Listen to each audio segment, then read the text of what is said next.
Feminine ప్రిన్సిపల్ని accept చేయకుండా దాన్ని లేదు అని డినై చేస్తూ దాని యొక్క ఉనికిని తోసిపుచ్చినప్పుడు ఆటోమేటిక్గా లవ్ అండ్ లైట్ అనేది ఆగిపోతుంది, భూమి మీద యాంకర్ అవ్వలేదు.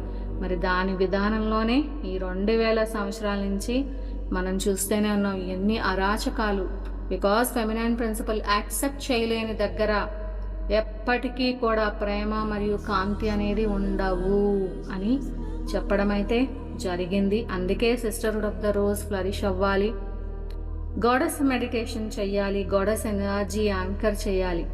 అవుటర్ సర్కిల్ పీపుల్ ఎవరైతే దేవతా ధ్యానం చెయ్యరో, దేవతాశక్తిని యాంకర్ చేయరో, స్పిరిచువాలిటీలో ఉన్నప్పటికీ కూడా వాళ్ళు ఇన్నర్ సర్కిల్ని ఒప్పుకోలేదు, ఇన్నర్ సర్కిల్లో జరిగే సెరమనీల్ని ఒప్పుకోకపోవడం అనేది మరి ఈ రోజుకి కూడా అలాగే ఉంది పరిస్థితి. కాకపోతే ఈరోజు ఇన్నర్ సర్కిల్ స్ట్రాంగ్ అయి తీరాలి.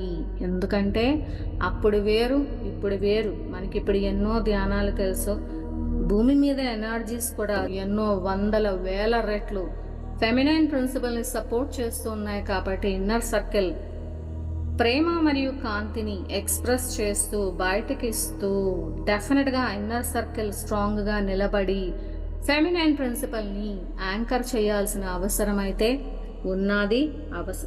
అది చేయగల సత్తా కూడా ఉంది ఇన్నర్ సర్కిల్కి. Thank you.